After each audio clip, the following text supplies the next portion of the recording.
to get back in action this week. Short week.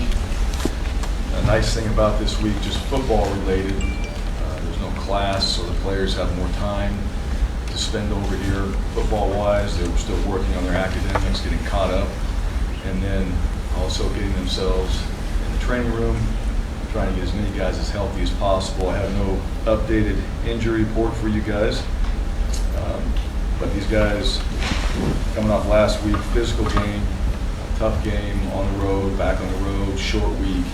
Thanksgiving this week, so we'll spend time with that the night before. We do it on Wednesday night. We normally do it on Thursday, but with travel day, we'll do it the day before. And we'll have the families here and the players and all that will be together, which is always a good time for us. And then these guys just getting locked into Colorado State and trying to finish out this season the way we want to. We talked about this in January. You go back, the goal has always been to try to win every single game you play in, and this is no different.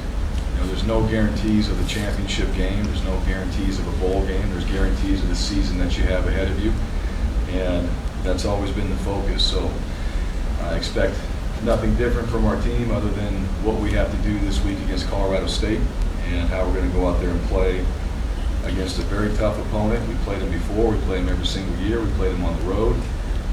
There might be conditions in the game that we have to deal with. That'll be fine. We've been in those conditions before. Should not be a factor as far as us mentally.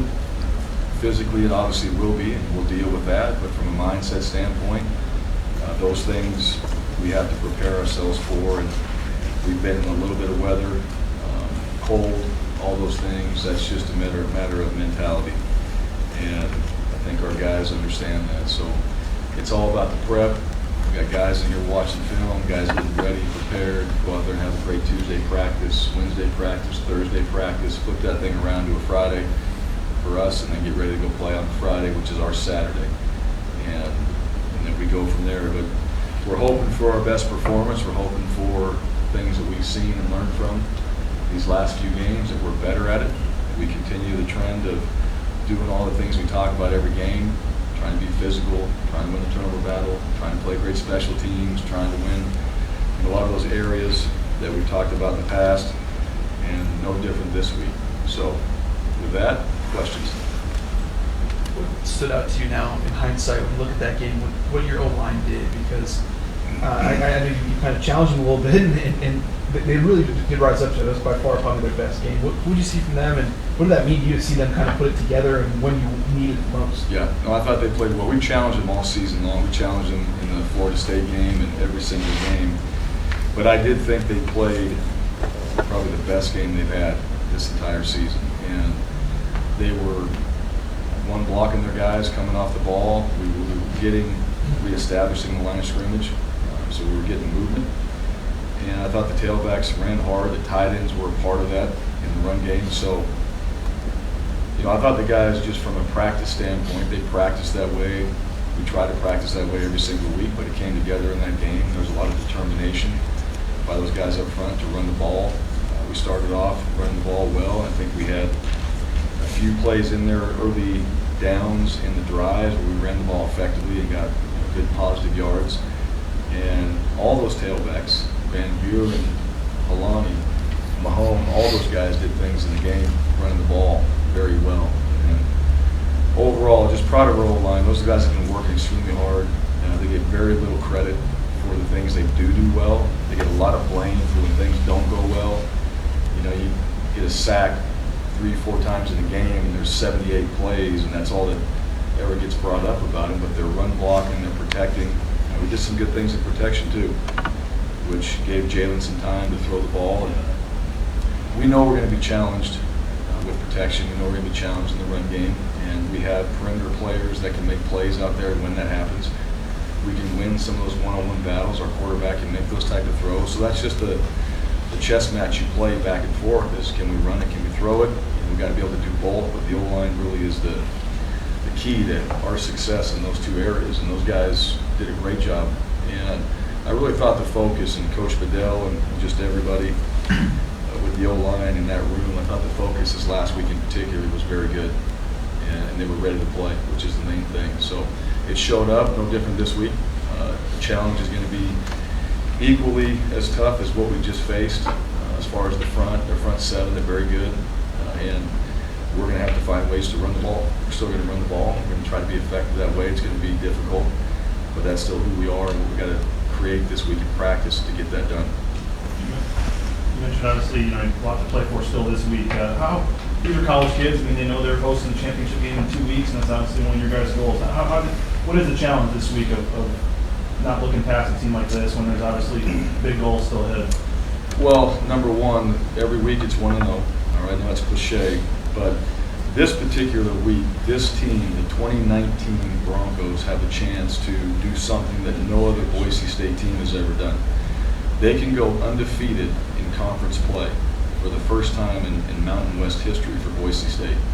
So, to me, that challenge in itself, because around here, let's be honest, there's not a lot of things that you get a chance to do for the first time. There's been a lot of success at Boise State over the years. There's been, Jalen didn't run the statue play for the first time, right? And when you get a chance to talk about doing something for the first time, if that doesn't fire you up, as a competitor, then something's wrong with you. So we want to finish this game. Now, this was the game that was guaranteed to us before we ever started the season, but we're not playing the championship game this week. We're playing Colorado State. And we'll get to the championship game. We all know that we're in it. But not one guy in here is, at least I felt that they're looking towards getting to the championship game. And when you know you can do something here at Boise State for the first time, that ought to fire you up. And I think I felt that today in particular. There's a lot of guys in here. They're getting prepared, and they want to finish this. And I guarantee you that senior class, when you tell somebody you can do something around here for the first time, they perk up. So I fully expect our best week of preparation and complete focus on this season, the guaranteed season that we were promised at the beginning of the year, and we go finish this thing the right way. And we kind of learned a little bit. I'll go back to the Fresno back-to-back games that we played the 1 year. And we didn't win that regular season game. You learn things along the way, and guys were a part of that game too. And I know that was very upsetting for a lot of guys on that team.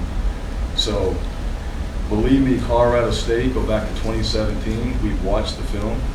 Our guys have seen that game, not just now, but we've watched it in the past to show what's happened to us before. We were able to come back in that game and win it, but that was about as ugly of a game as it could be early on. And there's not anybody in this room that wants to see that happen again.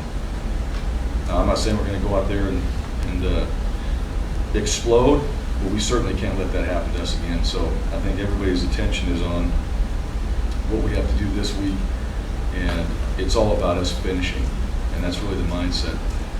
So I think that got their attention when they know that they have a chance to do that for the first time. And I think a lot of competitors in this room perked up when they hear that. And like we said before, the thing we know, you can only win one game a week.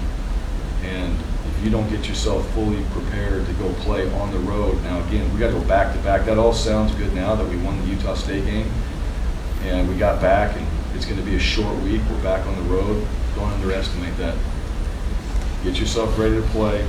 All right, tape your ankles and let's roll. It's time to go finish this season out and make sure that we find a way to play our best football. So it's really, it's about us. We're playing Colorado State, but we need to have a great week of practice, and we'll line up and we'll go out there, and I fully expect from the coaching staff and players that we have our best performance planned, and then we see what happens when we go out there and actually play the game. What does Colorado State do offensively that concerns you? They're always very good at scheming up the teams. I think Coach Bobo is one of the best in the country as far as getting matchups. They've got a couple wide receivers that are very good. They're going to run the ball, and they're always going to run the ball effectively. So the balance of who they are is what you have to be prepared for. They'll run it, they'll throw it, they'll check plays, they'll do things to get themselves in the best situation they possibly can and try to create the matchups that they want to. And I think that goes back to the type of scheming that they do offensively. And, Mike's been like that his whole career. He's at Georgia. He's always done that. He schemed well. You go back and watch some of the games that he's coached over the years, and at Colorado State, There's always got a plan. There's always a matchup. You've got to be great about what you're doing schematically, and the players have got to be able to win some one-on-one battles in those situations. So don't fall asleep, and know and study and watch and prepare, because there's going to be things in there that we probably haven't seen. There's going to be some game plan plays. There'll probably be some things that we have seen that we've been hit on that we've got to be better at. And then overall, I mean, I just think just the mentality of the team. I know record-wise, it doesn't quite show that, but I know what type of team we're playing.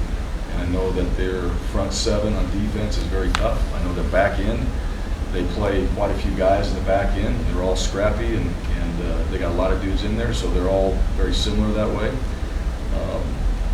And they're tough. They're tough to play against. Plus, you got to go on the road. And we've been in that environment before. So special teams, always solid. There's opportunities there, really on both sides. When you look at it, you don't do your job, something might happen. And I just look at them as a team that they prepare themselves well, and you need to play well in a game like this. And you need to be a smart, disciplined football player when you go out there and play against the Colorado State team.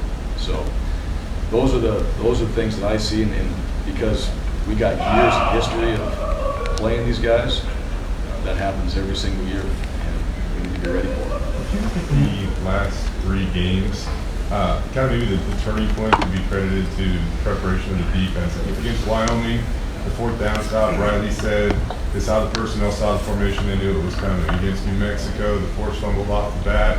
Louis said you guys practiced that play all week. And then Jalen's pick 6, he said that he was watching Jordan Love and film and noticed something about his 3-step drop, and he was able to jump the route.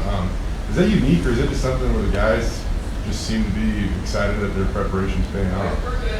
Well, I think a little both. I think when you see the work you put in pay off in a big play, I think Jalen Henderson's play was the play of the game. I really do. I think if you kind of boil it down, like that one play sparked a lot of things in the game, because there's nothing. Yeah, you said, Yeah, you said Henderson.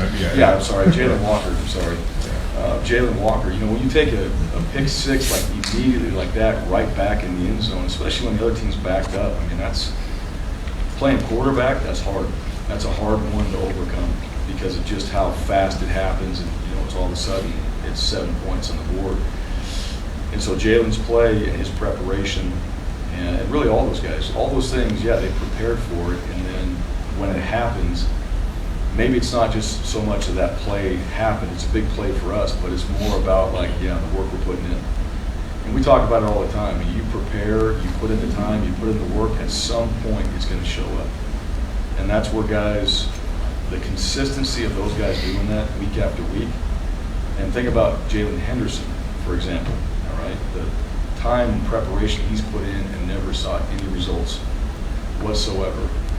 And to me, that's the whole point of it. Is it's not always about the results, it's about the process. And he's stuck to the process, and then he gets his chance to play, and that stuff is showing up. So to me, being a smart football player, you wouldn't be here if you weren't talented. I'm not saying that's given, but I'm gonna say talent's equated and all that. I mean, what's going to separate you, right? Some preparation, understanding maybe what your opponent's doing, maybe probably understanding what you do well and what you don't do well. So a little self-awareness and being honest with yourself, like, I'm not very good at this, let me work on it this week, rather than just kind of blowing it off and then thinking no one's going to notice that, it won't show up, and then all of a sudden your opponent's attacking those type of things. So I think it is showing up. I think when you're a smart football player, I think about these guys in the NFL, all right, the talent is pretty equal, right? It's kind of like NASCAR a little bit. All right, who's the driver? If it's all equal and all that, who's the driver? And that's kind of what it comes down to. So what are you doing? How are you preparing? What's separating you a little bit from going out there and playing against an opponent who's equally as good as you? What's going to be the difference? And Jalen jumped that route. And there was no doubt about it. You could see it. There's no hesitation. He snatched that ball. It was in the end zone. And that picture was probably in his head for a while, and that's exactly what happened. When you look at Jalen Henderson getting 2 starts back to back, where do you think he was most improved this past week than he was the next? Well, we took care of the football. We won the turnover battle this last game, and he did a better job of taking care of the ball. So I think we had 2 turnovers the first game. So this one we had none. So we took care of the ball, made good decisions. I thought his ability to run, he did a very good job of that. I thought the way he went through some of the things in his progression or got us out of some bad plays, those showed up. So some of those more veteran moves, when you played for a while, he hasn't quite had all the reps, but when a guy's been in there a while, you're kind of checking out of things, you're getting us out of a bad protection or a bad run play. He did that a couple times, but overall, just decision making. And Jalen's a guy, when you see him out there, he's got a really good vibe. It's very contagious. And I think his energy, his passion for playing, and just the guys around him and being excited about the opportunities everybody gets.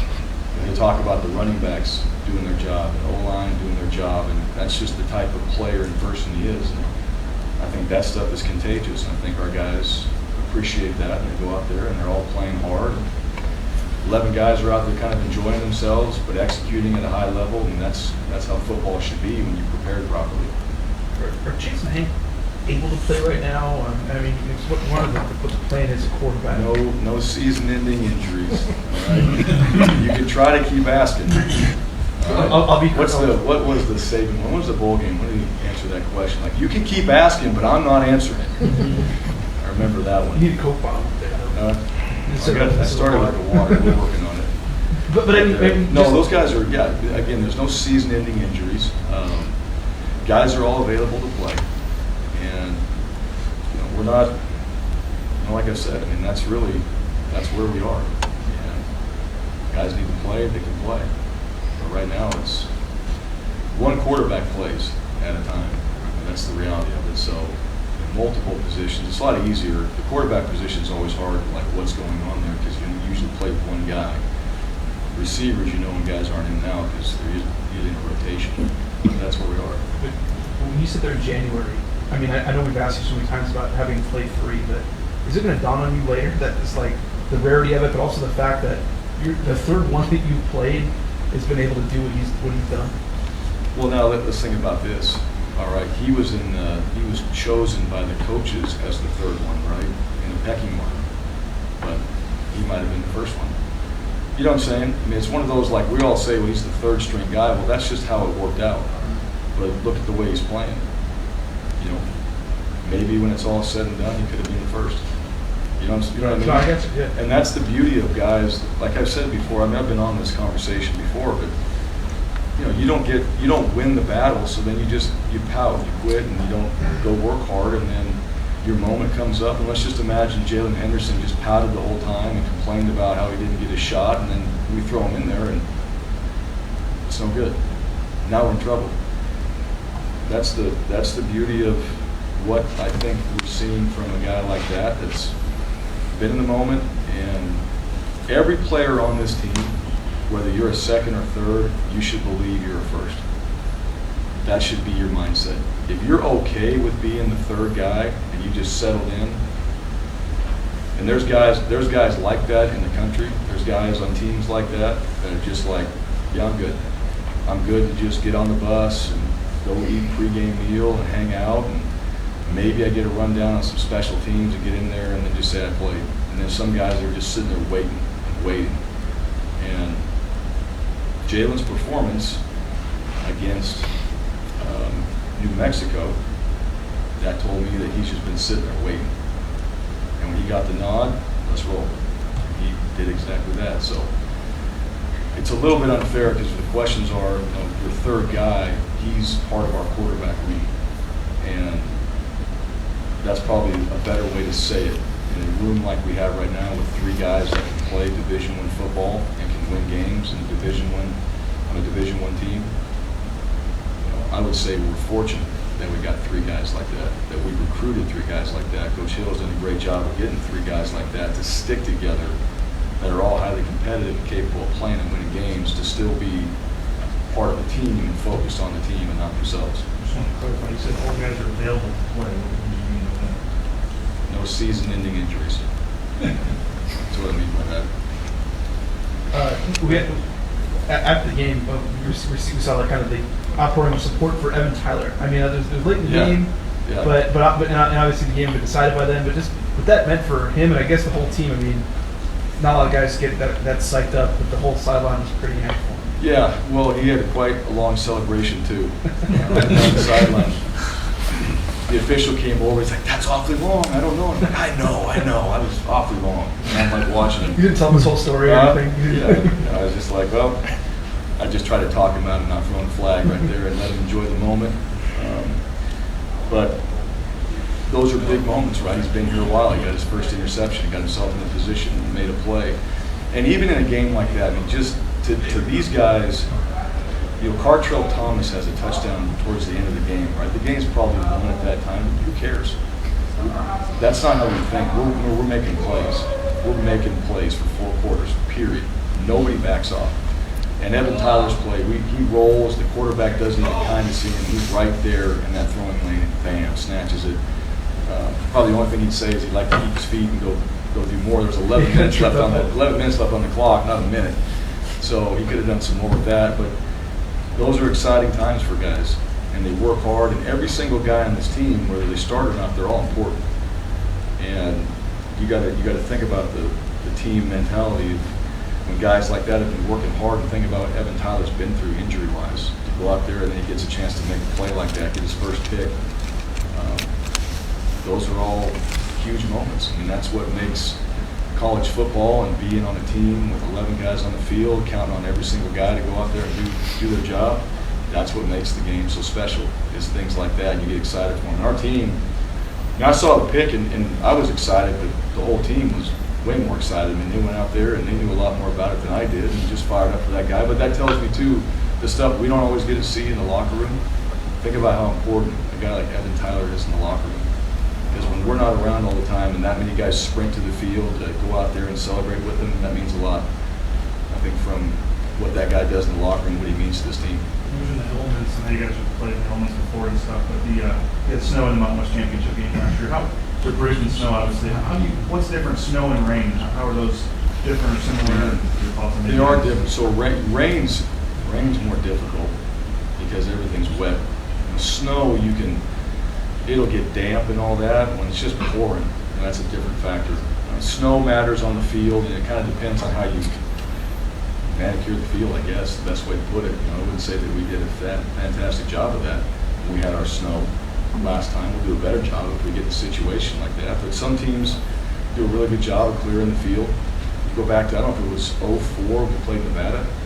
They were 05, we played Nevada there. I guess it might have been 06. Anyways, there was snow in the field out there, and I remember Pitt was out there shoveling the sideline and all that, and there's snow up in the stands. You guys remember what year that was? It snowed really, really heavy at Nevada. Oh, at Nevada? At Nevada. It was here, but I Was it 04? It was 04. I remember I was up in the box sitting there, and I'd see people like walk down the steps, and they just slipped, and there they went. And they got hauled off. And They cleared where they sat, not where we sat. no, we had to clear our own area and like borrow some shovels and all those things. But it's part of the game. I think when it's snowing and the field is frozen, that becomes a factor in the game. Obviously, the footing. But if you do a good job clearing the field and take care of it and try to make the surface, and now it becomes damp, and you just got to worry about that a little bit. But they are factors. It's real, and those are things that we have been in those games, most of our guys. So trying to go back to just the factors in the game and what you did do well in it and what you didn't do well. UConn that one year, we slipped all over the place, and we thought everybody thinks we need new cleats. We just poor footing in that situation. But that's kind of one of those. I mean, if we don't get snow here or anything like that, we're not going to really practice it. If it snows there, we'll be ready for it, and we'll adjust accordingly. The season starts in the summer, basically, and ends in the winter. Greater impact if you have like real hot temperatures like in Florida State versus Angola, which do you think affects the game more? I don't know. Yeah, I don't know. It kind of depends. I think the heat's probably a bigger factor early in the season. When you go to a really hot game, with the cramping, the exhaustion, those type of things early on are probably a little more difficult. I guess if I had to pick between the two, that would be probably a little more hard. With the addition of the extra game, the championship game, does the 4-game freshman rule come into effect? Are there any players that were like on the cusp that you won't be able to play? No, we actually, Shea Whiting and Kaheem Waleed, they were in this last game. I think they ran down on kickoff and got a couple reps in there. But no, we're not going to have any guys now that the Colorado State game, the championship game, or the bowl game would make us burn this redshirt year. Now we have a whole, I'll just so you guys know, we got a board in there, it's got all of our team up, the depth chart and all that, and then below it, it's got all of our freshmen. And every week, Darren Usher comes in there and he ticks off. So obviously Hank and George and JL, those guys are done, right? This year's been used, they still have a redshirt year down the road. But other guys like Kaheem and guys like Shea, Isaiah Banya, who's in there, those guys have a little tick mark next to it. So we look at that every single week and just make sure that we don't mess that up. And our players, they know that as well. So we don't grab a guy and it's like, hey coach, this would be 4 right here, right? I'm not doing that. So I think we're very careful about not screwing that up and putting somebody in that position. That'd be terrible to do that. But everybody's in good standings right now. With Avery, it's always fun to go back and look at the punt returns. It helps obviously when Canino takes out 30% of the potential tacklers on one play. But Great. How long is the leash on Avery? I mean, that's kind of a low liner, and he retreated a good 12 yards or so. I mean, what's going through your mind at that point? How long is his leash? Has he earned the chance to push the limits there? Yeah, he's never had a leash. So to speak. So he's free to roam about the field and do what he has to do. My message to him is try to catch everything, really. And he makes great decisions. That's one thing that we do not overcoach, because I think Avery back there, he's better than the coach on the field. He makes better decisions. He knows when to retrieve it. He knows when to catch it. He knows when to leave it alone. He makes calls back out there. I mean, here's a guy, this guy is literally a coach on this team. He sees things that when he watches tape, probably better than coaches do, on what we can do and how we can attack a certain return or other things that he does on special teams. So he's got free reign to make decisions back there, and the ones that he makes, they're right. Like that particular one, we had a chance to return it. We actually did a really good job of doubling the gunner in that situation. And so it got him free a little bit. And then Kala comes out of nowhere, a great position, goes bowling, takes out, gets a strike right there, takes out a bunch of dudes. And everybody else made really good decisions of just, JL made a great decision on 2. JL had a fantastic butt block on that particular play. Doesn't happen for a butt block. Comes in there and literally just kind of butts him out like basketball, right? You just basketball the guy a little bit, gets in a position, and all Avery needs is just a step, and he's able to take advantage of it. So it's completely up. All of our returners, John Hightower, Shaq, all those guys, they know the decision-making process back there. They're going to make good decisions. We want to try to catch every ball we can, and if there's a chance to return it, let's do it. On George Alon, you mentioned a couple times when he came from really good high school. How has that played into his ability to come here and have such an effect on the freshman? Well, I think it's a lot. I think that particular high school and teams that operate that way, I mean, think about it, they got a great weight program. They've got really good players around them, so you're always competing at a high level, right? And he wasn't the only tailback at his high school. You're competing with 2 other guys. It's a little bit like college. That way when you have good players on the team, especially those positions. But I think the preparation that he did in high school, I think his mentality that he's been brought up with from his family, just being around his dad and his family and all that, there's no doubt he's got the mindset. And then just the football intelligence to come in here and go, yeah, we called it this, but it's this, right? It's not too far off of what he did in high school as well, especially in the run game. There's only so many things you do. But overall, like George is a guy, we talk about being engaged every single meeting, every single practice, no lack of focus whatsoever, very, very dialed into what we're doing, very purposeful on everything he does. I mean, that's why he's the type of player he is. So some guys just have that, right? you can teach guys how to run the ball and where to run it and things like that, but most guys at that position, you're not teaching a whole lot on how to run the ball. Just tell them where to go.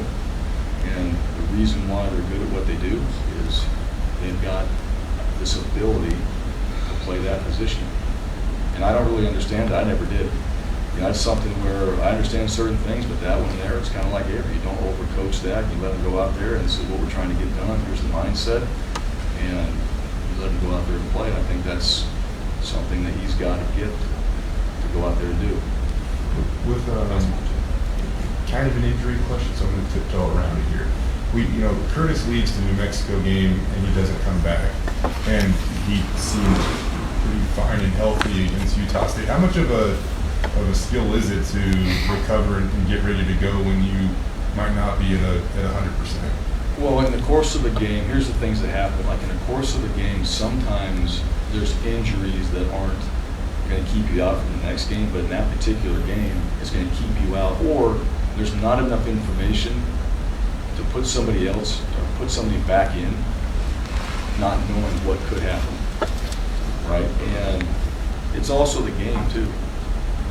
That's part of it as well. Sometimes you're up by 30 points. What do? And you want guys to play. I mean, we've never been a team. We're going to go out there. We're winning. We're going to have our guys out in the second half. They're going to play because these guys prepare to play. They don't prepare to go and get a big lead and go sit on the bench.